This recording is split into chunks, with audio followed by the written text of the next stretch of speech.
500% 급등주는 여기 없습니다. 수익을 리딩해줄 사람도 없습니다. 그냥 물고기를 잡아주면 좋을 텐데 자꾸 물고기 잡는 방법을 배우라고 합니다. 여기는 그런 곳입니다. 전쟁터 같은 시장에서 살아남기 위해 스스로를 강하게 만들려는 사람들, 계좌에서 실시간으로 변하는 수익률보다 장기간 꾸준히 성장하는 자신의 모습을 사랑하는 사람들, 현명한 투자자들이 모인 공간, 와이즈 클럽. 지금 함께 하시죠. 고정 댓글에서 확인하세요. 중국이 원전 산업에 굉장히 강합니다. 특히 SMR 같은 거 있잖아요. 차세대 원전. 미국, 우리나라, 영국 아무데도 상용화를 못했어요. 아직. 중국은 상용화 SMR을 지었다라고 합니다. 중국이랑 손잡으면 국가 부도까지 연결될 수 있다. 만약에 중국이랑 원전을 했다. 그러면 제가 아까 말씀드린 것처럼 몇 가지 걸리는 게 있는데요.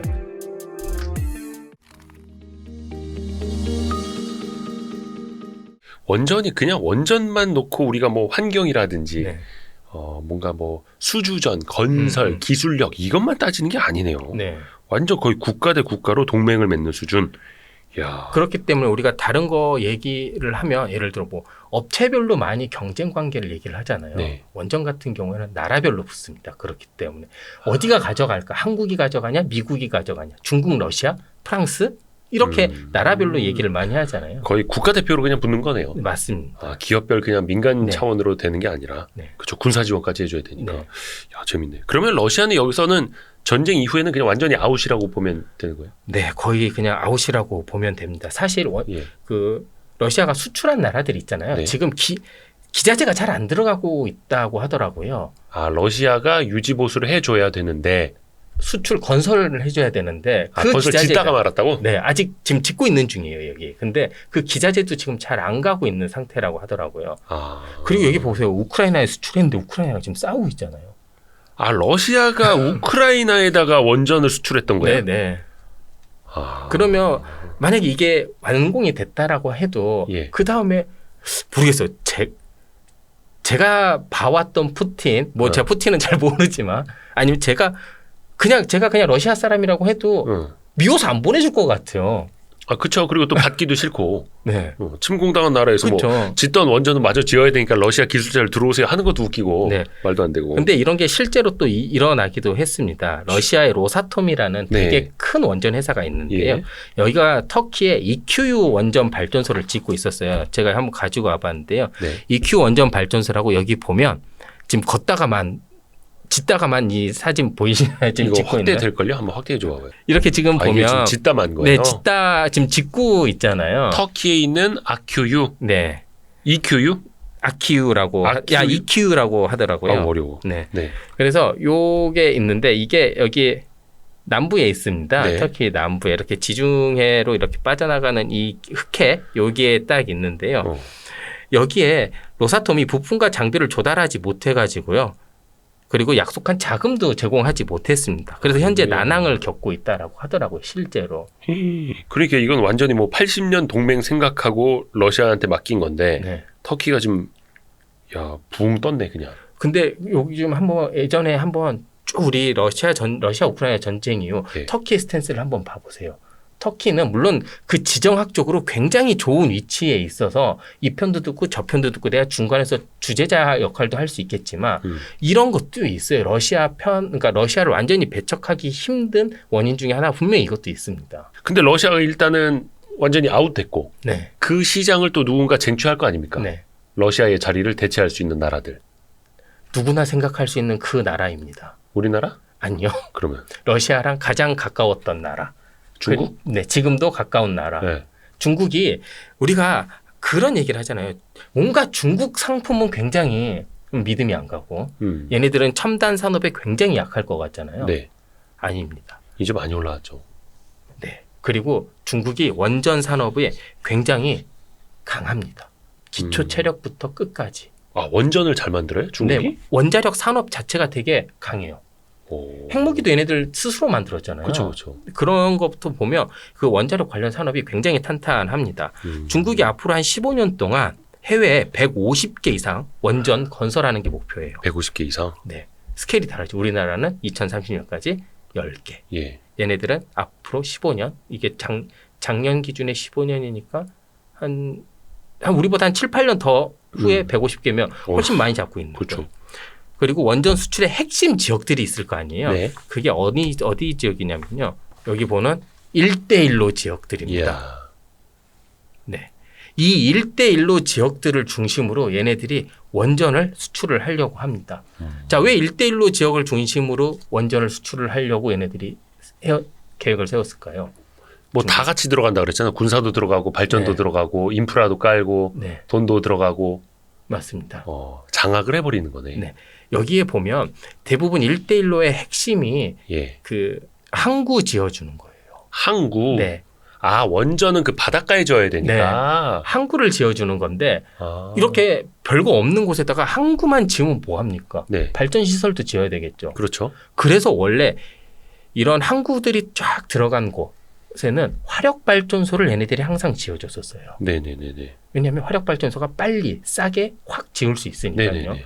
근데 작년 이제 2년 전이죠. 2021년 네. 9월에 유엔 총회에서 시진핑 주석이 더 이상 해외에 화력 발전소를 짓지 않겠다라고 선언을 합니다. 아, 뭔가 친환경적으로 가겠다 우리. 네, 그린 1대1로를 하겠다라고 얘기를 합니다. 오. 그래서 그 자리에 원전이 들어갔습니다. 아, 그러니까 우리는 그린 1대1로로 가겠다. 그래서 석탄 발전소 안 만들게. 네. 대신에 원전. 그래서 원전 들고 딱 갈게 이런 하는 거. 겁니다. 그리고 실제로 지금 여기에서 그런 그 협상들이 많이 이루어지고 있고요. 네. 원전이 뭐 아까 그 되게 많은 지원 그리고 협력 관계를 요구한다고 했기 때문에 2021년 9월부터 지금까지 생각해 보면 아직 원전 수출 1대1로 지역에 대한 이런 성과가 나오긴 좀 이른 시간이 좀 있습니다. 네. 그래서 아까 제가 보여드렸던 것과 같이 파키스탄에 지금 현재 4기를 수주를 한 겁니다. 그래서 거기에서 이제 2기를 이제 더 건설하려고 협상을 하고 있고요. 프랑스가 또 건설 중인 원전이 있어요. 자기 나라에. 프랑스가요? 네. 자기 나라에 자기네가. 프랑스도 이제 주요 원전 수출국 중에 하나니까요. 여기에 프랑스가 건설 중인 영국 원자로 영국에. 야, 프랑스가 영국에다 짓고 있는 거? 네. 거기에 3분의 1을 자금을 대고 있습니다. 누가요? 중국이요. 아, 프랑스가 영국에다 짓는 거에도 중국이 자금을 대고 있다? 네. 아, 그리고 아르헨티나에도 네. 2기를 수주하려고 하고 있는데 최근에 거의 성공했다라고 합니다. 오, 네. 아르헨티나 원전까지? 네. 똑같아요. 방식은 러시아가 했었던 거 그대로 원스톱 서비스를 다 합니다. 그리고 주로 우리와 많이 겹치는 지역이 사우디아라비아가 네. 말씀드렸고 그리고 필리핀 여기도 중국의 유력 수출 지역 중에 하나거든요. 우리랑 겹치는 겁니다. 그러니까 우리도 뭐 사우디 거 많이 따와야 되는데 뭐 사우디는 요즘에 중국이랑 또 친하게 지낸다고 맞습니다. 하고. 일단 그러면 중국이 원자력 발전소 하나를 제대로 안전하게 지을 수 있는 기술력 수준이 되는 거예요? 경쟁하고 비교해 봤을 때 어때요?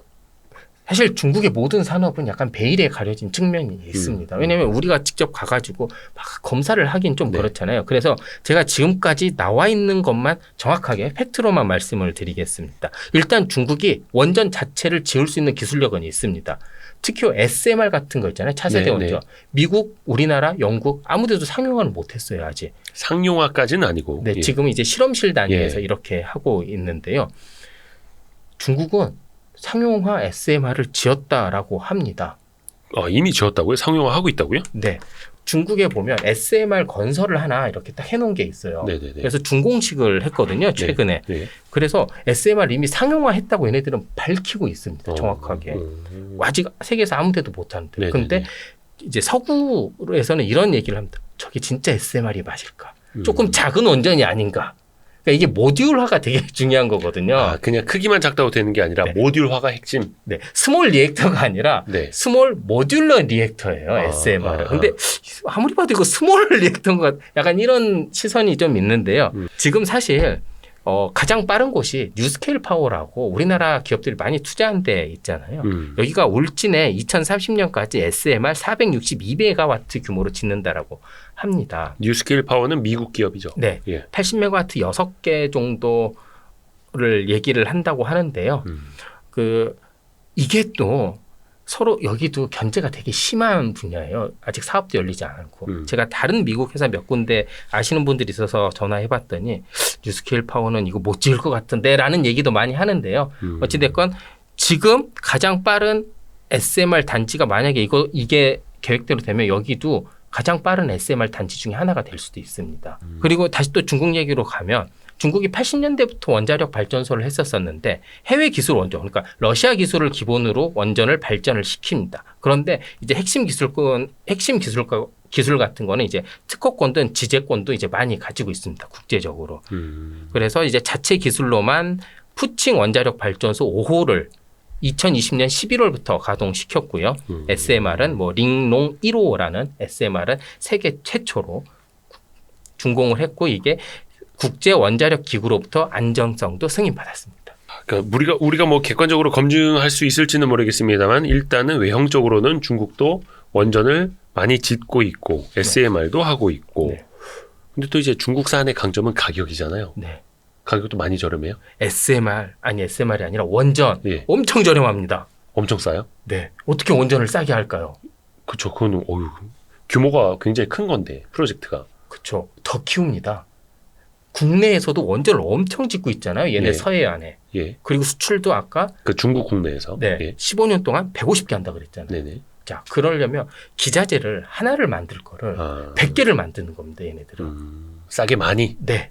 규모의 경제를 통한 이제 가격 경쟁력을 가지고 있습니다. 그러니까 이 규모의 경제를 할 수 있는 데가 전 세계에서 얘네밖에 없습니다. 사실. 중국밖에. 네. 현재 건설 중인 원전 숫자를 하나 보여드릴게요. 2022년 7월 기준입니다. 자, 중국이 네. 17건 정도 됩니다.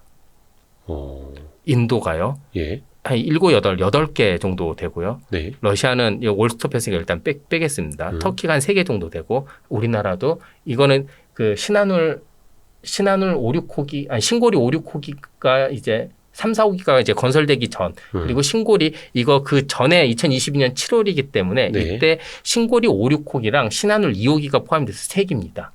자, 그리고 미국이 2기, 영국이 2기, UAE가 2기. 이렇게 된 거. 이거 다 합쳐도 이거 똑같아요. 그러니까 전 세계 원전의 절반 정도가 중국에서 지어지고 있는 겁니다. 자기네가. 그러니까 다 규모의 경제하기 되게 편하겠죠. 뭐든지 중국에서 해도 세계 1등이 되니까 규모로 네. 보면. 그리고 실제로 이런 그 돌릴 때 우리 유지 보수도 해야 되잖아요. 네. 이 유지 보수 같은 것도요. 원전 생산량 순위를 보면 중국이 세계 2위입니다. 지금. 그러니까 이만큼 많이 돌리고 있습니다. 원전 생산량 순위. 네, 원전으로 만드는 전기. 전기 생산량. 네, 전기 생산량. 중국이 가장 많고요. 미국이 가장 많고요. 그다음에 중국, 프랑스, 러시아, 한국, 캐나다 이 수준인데요. 이 순서인데 중국이 많이도 돌리고 있습니다. 짓기도 많이 짓고. 그렇기 때문에 당연히 규모의 경제를 이루기 굉장히 좋은 환경을 가지고 있다라는 겁니다. 야, 근데 앞에서도 그 1대1로 이런 걸 이야기를 했고 네. 중국이 기술력도 어느 정도 있는 건 알겠고 네. 가격도 저렴하고 네. 근데 이게 원전이라는 게 기술력하고 가격만 보고 덥석 중국의 손을 잡을 수 있을 것이냐. 네. 이거는 좀 다시 한번 생각해 볼 여지가 있잖아요. 굉장히 좋은 네. 말씀이십니다. 자, 중국 하면 외교를 되게 못하는 나라 중에 하나입니다. 외교를 못해요? 그냥 가서 막 그 윽박 지르고 막 잡아오지 않나? 막 돈도 빌려주고 막. 약자 입장에서 생각을 하면 예. 되게 좀 그렇잖아요. 껄끄럽죠. 네. 돈 내나 맨날 돈 얘기를 좀 많이 하고 이렇잖아요. 그러니까 차관 못 갚으면 바로 압류하고. 그래서 이제 스리랑카 사례에서 많이 보여진 것처럼 국가 부도까지 잘못 중국이랑 손잡으면 국가 부도까지 연결될 수 있다. 최근에 많이 드러났죠. 네. 1대1로 사업을 위해서 중국이 많이 돈도 빌려주고 맞습니다. 뭐 인프라도 지어주고 고맙습니다 했는데 나중에 공짜가 아니야. 돈 내나 이자 밀렸어? 압류. 맞아요. 그렇기 때문에 이런 게 굉장히 크게 작용을 하고 있습니다. 그래서 1대1로에서 지금 그 원전 수주하는 게 굉장히 좀 어려움을 겪고 있다라고 하더라고요. 특히 중국이랑 손잡는 곳들이 가장 매력이 있는 게 싼 가격도 그게 아닙니다. 싼 가격도 뭐 중국이 뭐 지어주고 그런 게 아닙니다. 뭐냐면 중국 중앙은행에서요 돈을 정말 쉽게 빌려줍니다. 차관을 잘 내준다 이거였거든요. 왜냐하면 그 원전을 수출할 때 협상에서 가장 지난하게 이렇게 벌어지는 게 야, 우리 얼마 낼 수 있는데 너네 얼마 빌려줘. 이거거든요. 네. 사실 UAE 같이 부자 나라 같은 경우에는 건설비 얼마야? 내가 결제해 줄게. 기간 내에만 좀 지어줘. 거기는 약간 이런 식이었다면 네. 다른 곳들은 다 우리가 좀 돈을 어느 정도 조달을 해서 좀 보내줘야 되는 이런 경우가 좀 있습니다. 심지어 이거는 국가의 그런 부가 적을수록 더 치열하게 이루어지거든요. 그렇기 때문에 돈을 얼마나 잘 빌려주는 국가가 수주를 많이 할 수 있어요. 그렇죠. 유리한 조건으로 도와주는 나라. 네. 체코 같은 경우에 하나 수출하는데 8조 원입니다. 8조 원. 아, 원전 한 기에? 네. 가격이 8조 원짜리. 예. 근데 이거를 3-4개씩 이렇게 짓잖아요. 예. 그러면 막 20조, 30조. 네네네. 이런 금액인데 이거를 어떻게 그런 뭐 돈이 많지 않거나 그러니까 좀 부유하지 않으면 되게 부담스러운 금액이거든요. 예. 그러면 이걸 차관을 내줘야 되는데 돈을 우리나라도 빌려주는? 나라가 주는 게 아니잖아요. 네. 산업은행이 가서 뭘 해주든지 수출입은행, 산업은행. 그렇죠. 뭐 네. 무보 이런 데들이 이렇게 네. 해줘야 되는데 그런 기관들이 어떻게 이 30조 원 이런 걸 또 다 하기도 좀 네. 너무 많잖아요. 네. 중국은 하거든요. 아, 근데 중국이 그거를 하는 게 부작용들이 나타나기 때문에 약간 지금 좀 꺼려하는 게 있습니다. 어떻게 보면은 그냥 좋은 줄만 알았는데 네. 약간 좀 이제 중국 이제 손절해야 되는 거 아니야? 라는 느낌도 있는 거고. 네. 거기에 요즘에 또 미중 패권 전쟁 때문에 그 미국 눈치도 봐야 되고 중국 눈치도 봐야 되는 수많은 나라들이 있잖아요. 네네네. 이게 또 하나 굉장히 걸리는 겁니다. 아까 제가 원전의 수출 수입은 기본적으로 굉장한 동맹 관계를 형성을 할 수 있다라고 했잖아요. 네. 이게 정확하게 보여준 제가 과거 사례들을 좀 말씀드리겠습니다. 네. 프랑스가 1973년 이때 이제 오일 쇼크, 1차 오일 쇼크가 이제 막 시작됐었을 때입니다. 뭐 잘 보여야 되잖아요, 중동에. 네. 이때 안정적인 석유 수급 보장을 위해서요, 중동 산유국에 원자력 지원을 약속을 하고 제공을 해줍니다. 원자력 발전을. 중동 산유국에다가 프랑스가 네. 기름 많은 나라에다가 네. 너네 너무 기름만 쓰지 마. 그래 이런 것도 있단다. 이런 그리고 그 재처리가 다 원자폭탄의 재료가 되는 거잖아요. 농축우라늄. 네. 그런 것들도 있고 하기 때문에 되게 이런 거가 좋은 이런 바터의 수단이 될 수가 서로 교환의 수단이 될 수도 있는 겁니다. 또 미국도 인도랑 파트너십을 위해서요. 2008년 원자력 협정도 체결하고요. 여러 가지 이렇게 원자력이 굉장히 이런 국가 간의 그 관계를 개선시키는 데 많이 노력을 하고 있습니다. 근데 중국 같은 경우에 만약에 중국이랑 원전을 했다. 네. 그러면 제가 아까 말씀드린 것처럼 몇 가지 걸리는 게 있는데요. 네. 안정적인 핵 연료를 계속해서 내가 공급받을 수 있나. 그냥 원자로 모형에 따라서 공급되는 핵 연료의 그것도 조금씩 다르다라고 하더라고요. 그 연료봉. 네, 연료봉. 네. 핵 연료를 얼마나 안정적으로 받을 수 있나. 그러니까 중국이 우리나라에 했던 거 보세요. 예를 들어 사드를 놨다. 보복. 끊어. 뭐 한다. 끊어. 그럼 80년 동안 눈치 봐야 돼요. 그렇죠. 네, 그거를 과연 내가 30조 원이나 주고 했는데 아니면 뭐 8조 원이나 주고 했는데 이것까지 눈치를 봐야 돼? 현타 올 수 있거든요. 그러니까 사실상 우리가 큰 돈 주고 네. 걔네 기술력과 노동력을 써서 뭔가를 지은 것 같지만 실질적으로 우리가 목줄이 잡혀 있는. 그렇죠. 거기에다 예를 들어 그 베어링 하나. 예. 그러니까 모든 사건이 베어링 하나에도 날 수도 있거든요.